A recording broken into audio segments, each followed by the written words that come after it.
Hello children, good morning. Welcome to the English class. Our today's topic is a very beautiful poem, Amanda. Amanda here is a girl. एक लड़की है जो अपनी teenage में आ रही है, उसकी चाइल्डहुडनेस जा रही है और वो टीनेज में प्यूबर्टी क्रॉस करके आ रही है. Still the girl wants to remain in the fantasy world. बचपन childhood is a time when we indulge in our fantasies and we do as we please. जो हमें अच्छा लगता है वो हम करते हैं, परंतु जैसे ही हम पहुंचते हैं एडोलसेंस में, we are expected to abandon such practices and do as we are told. हमें कुछ ऐसे काम करने के लिए अबेंडन किया जाता है, रोका जाता है और इंस्ट्रक्ट किया जाता है, निर्देश दिए जाते हैं वैसा किया करने के लिए, वैसे निर्देश दिए जाते हैं. अमांडा भी एक मिडवे एज्ड गर्ल है, चाइल्डहुड से एडल्टहुड में आ रही है. The poet shows in a subtle manner के ग्रोथ के साथ साथ भी वो बच्ची ही बनी रहना चाहती है और वो क्या चाहती है. So it is written by Robin Klein, the female poet of New South Wales. Let's see. Every child feels that she or he is controlled and instructed not to do one thing or another. Her child ये feel करता है कि उसको control किया जाता है कि ये काम करो या वो मत करो. You too may feel that your freedom is curtailed. आप भी ये फील कर सकते हैं कि आपकी स्वतंत्रता काट ली गई है, रोक दी गई है. Write down some of the things you want to do. कुछ वो चीज़ें लिखिए जो आप करना चाहते हैं. But your parents, elders do not allow you to. परंतु पेरेंट्स या एल्डर्स अलाउ नहीं करते हैं करने के लिए. To read the poem, ये आप करेंगे activity. To read the poem aloud, form pairs, each reading alternate stanzas. यहाँ alternate stanza है पोइम में. एक जो अमांडा बोल रही है अपनी तरफ से और दूसरा जो अमांडा को इंस्ट्रक्ट किया जा रहा है. So see, don't bite your nails, Amanda. Simple meaning. In this line, speaker is asking Amanda not to bite the nails, कि वो अपने नाखून नहीं खाए. बाइट, नाखून खाना, नाखून चबाने की जो एक आदत होती है. Don't hunch your shoulders Amanda. And another instructions, not to hunch the shoulders, कंधे नहीं उचकाए वो अपने. Stop that slouching and sit up straight. Another instructions, stop slouching, that is stop sitting in a lazy way, कि सुस्त तरीके से बैठना, सुस्त तरीके में होना, सुस्ताना बंद करो. एंड सिट अप स्ट्रेट, सीधे बैठो. Amanda. These are the instructions by the speaker. And here the another stanza, what Amanda feels, what Amanda tells. There is a languid emerald sea. Languid, Languid. Languid means sluggish or slack, निस्तेज जिसे हम बोलते हैं. एक सुस्त emerald sea है. Emerald is a precious stone, bright green precious stone. Here sea को बताया गया है कि एमरल्ड सी है, ब्राइट ग्रीन पूरा, और वो कैसा है? लैंग्वेड है, शांत है, निस्तेज है, स्लगिश है. Where the sole inhabitant is me, और जिसमें एकमात्र निवासी, द सोल इनहेबिटेंट, वो मैं हूँ. अब मरमेड, एक mermaid, MERMAID, mermaid. Mermaid means एक इस प्रकार की फिश जिसका हेड तो वुमन का है परंतु बाकी बॉडी पार्ट फिश का है, और वह एक मरमेड के रूप में अपने को देखती है उस एमरल्ड सी में, एक ऐसे क्रीचर के रूप में जिसका हेड तो है वुमन का, औरत का, परंतु फिश की बाकी बॉडी पार्ट है, टांगे नहीं हैं. ये हमने फेरी टेल्स में सुना भी है. तो वह इस संसार में अपने आप को इस तरीके से मान रही है. एंड देन ड्रिफ्टिंग ब्लिसफुली, और इस मरमेड पोजीशन में वह मूव करती है. ड्रिफ्ट करना, मूव करना, फ्रीली मूव करना, हैप्पीली मूव करना, ब्लिसफुली, हैप्पीली, जॉयफुली, आनंद रूप से वह उसमें मूव कर रही है उस सी में. Another instructions, the stanza. Did you finish your homework Amanda, क्या तुमने अपना होमवर्क फिनिश कर लिया? Did you finish, past indefinite tense, interrogative sentence. Did you tidy your room Amanda, क्या तुमने अपना रूम साफ कर लिया है Amanda? Again past indefinite tense, interrogative sentence. Here the speaker wants Amanda to finish the homework and tidy the room, कि वो अपना होमवर्क फिनिश करे और रूम को साफ करे.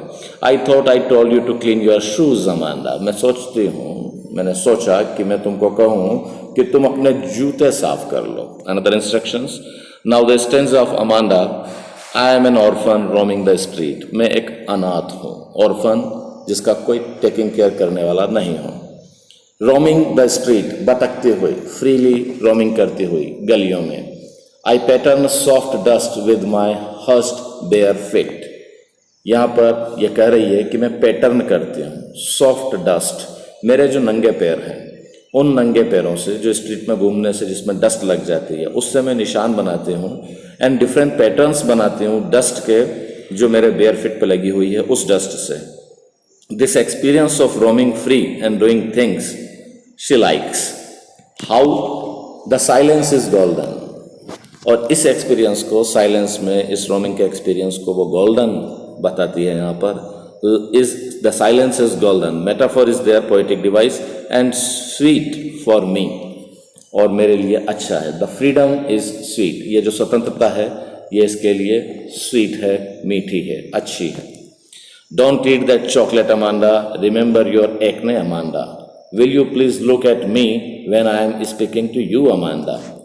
इंपेरेटिव सेंटेंस, इंस्ट्रक्शन देने वाला सेंटेंस जिसको हम इंपेरेटिव सेंटेंस बोलते हैं, चॉकलेट मत खाइए Amanda. Again imperative sentence, remember your acne Amanda, अपने एक्ने को याद रखो। ACNE, acne means the pimples, जो ग्रोइंग एज में पिंपल्स आ जाते हैं चेहरे पे, उसको याद रखो। Here the instruction is to remember your age, that you are not a child now, you are a grown up now. Will you please look at me when I am speaking to you Amanda, क्या तुम मेरी तरफ देखोगी जब मैं तुमसे बात कर रही हूँ Amanda. Will you please look at me, future indefinite tense, interrogative sentence, when is connective, जब मैं तुमसे बात कर रही हूँ तो मेरी तरफ देखोगी। Then exclamatory sign, exclamation. Here Amanda's stanza, I am Rapunzel, I have not a care, मैं एक रेपुंजेल हूँ। R is capital so it is proper noun, identify the noun, it is capital, ये प्रॉपर नाउन है, एक नाम है। किसका?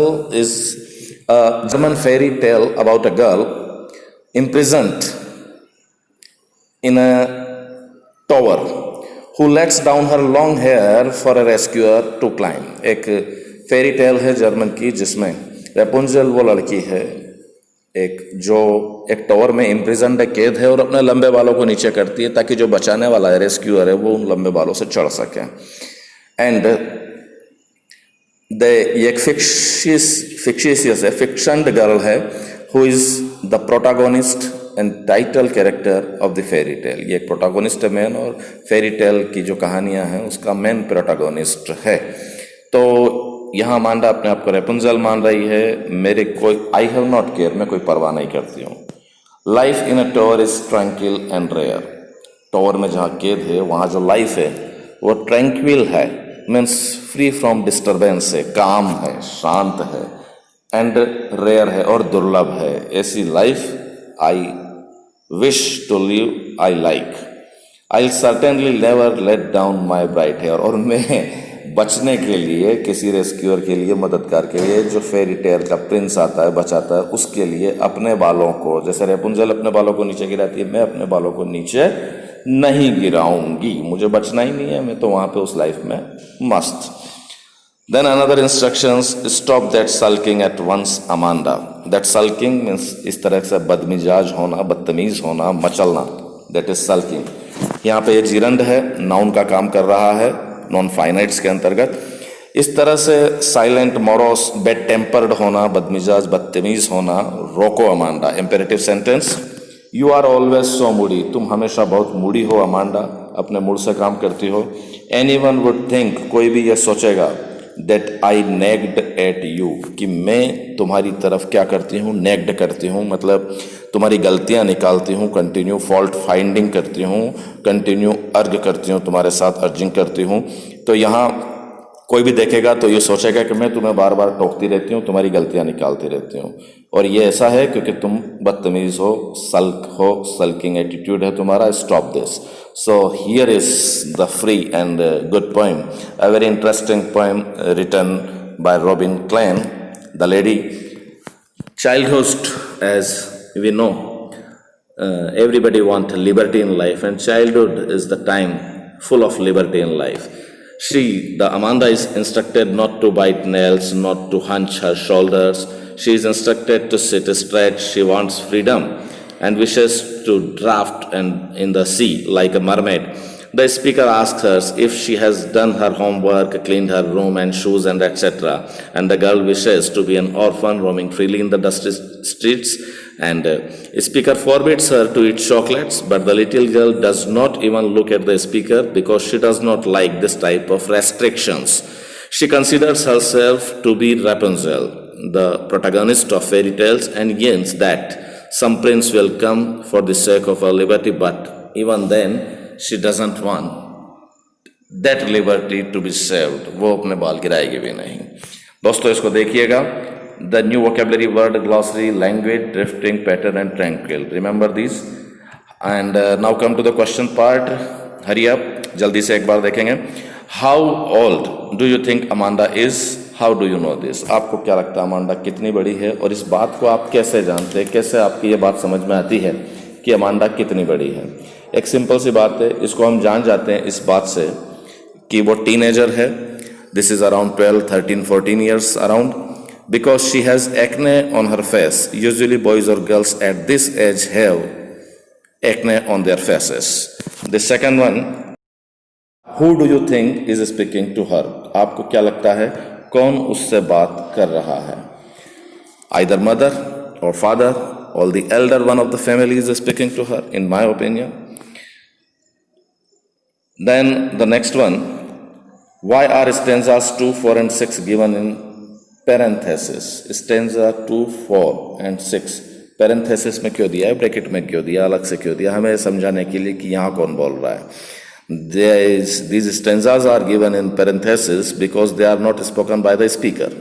Hence, the change of narration to make the readers understand about the change of narration, and these stanzas reflect the thoughts of a day of that particular girl, Amanda, that is Amanda, जो dreaming girl है.